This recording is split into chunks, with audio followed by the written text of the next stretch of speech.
So initially, Bill and Ted were in a van. You know, another thing, yeah, they're in I a always van. liked the van better. And I wish it was a van.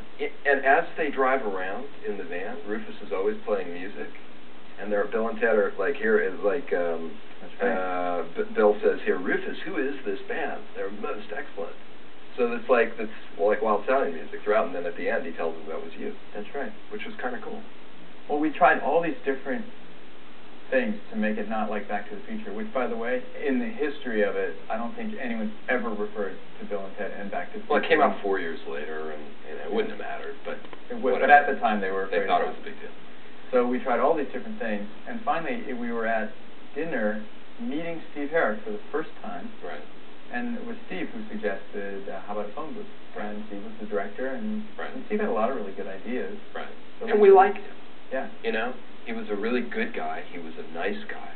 He had very the right respectful. Spirit. He absolutely had the right spirit. That's very true. And you know what he said at that dinner? Sweet guy. He said, I started to read the script, and then I stopped, I went to the stereo, and I put on Van Halen, and then I continued reading it, and I thought, okay, he's the right guy. Yeah. Yeah. So when he said that, you know, we thought, well, yeah, sure. And I think we really tried to make that work. Yeah. And I think it worked fine. Yeah. We did not meet with Alex and Keanu when they were cast. We did look at a casting tape. Yeah.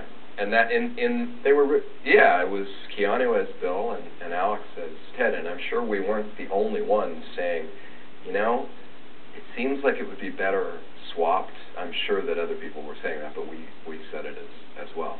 Yeah.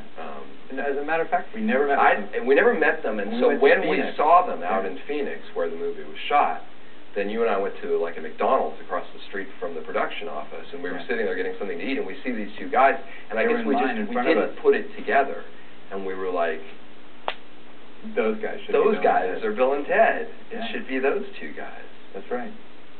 And then so whenever we saw them, whenever it was that we met them, I thought we met them. Did we meet them at that McDonald's, or no? We didn't meet them until later. Did we go up and introduce ourselves? Hello, you should be playing the leads no, we didn't. in the movie we wrote. No, we saw them and we thought those guys should be Bill and Ted. Yeah. And we saw them on the set, I guess.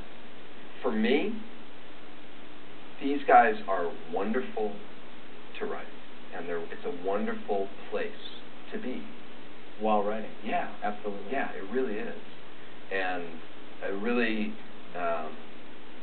It was a great joy because I don't know whether there was, let's say, some tension between you and I personally by the time we were writing the sequel. Absolutely. It was not written in the same kind of happy-go-lucky spirit that the first one was written in. However, the nature of these characters, I felt, allowed us to just, you know, it's not that the movie works completely, but it was fun. Right. And it was great. And very enjoyable to write. And just recently, we got together for lunch with Alex and throwing around, just for the fun of it, just throwing around ideas. Yeah, what if? And it was really amazing to see that it was still fun to write. Yeah. You know? Yeah. I mean, who knows? I don't know that anyone would ever even want to see it, you know, a third movie. So it's not like we're out trying to. Yeah, the world is not, you know, clamoring for it. You know, it would be just on a selfish level, it would be fun and enjoyable because they're delightful characters to work with, and they're also some sort of, I don't know, this is like probably too personal, but it's some sort of idealized version of our friendship. I think in some ways they're sort of some kind of like idealized alter egos or something. Yeah, absolutely. I think it was sort of, to me, what was great about our experience as, you know, post-collegiate, new in the world, and just sort of exploring life. It was,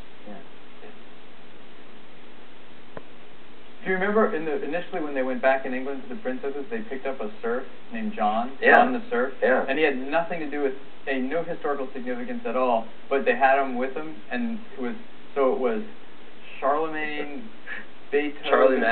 Charlie Magny, Beethoven. Charlie Magny, we need you to come into the present with us. Yeah. Og, a caveman named Og. Yeah. Well, Babe Ruth. Babe Ruth. Yeah. Did they call him Babe Ruth or did they call him Baby Ruth? They probably called him Babe Ruth. I think they called him Babe Ruth. Babe Ruth, he was in a draft. Yeah. Because there was like one scene where there was a big fight where they were trying to rescue the princesses, and Bill and Ted are trying to come up with some plan. That's right. And it's just like, finally it's just like, well, let's just go get them. And Babe Ruth was like teeing off on medieval guards or something. That's right.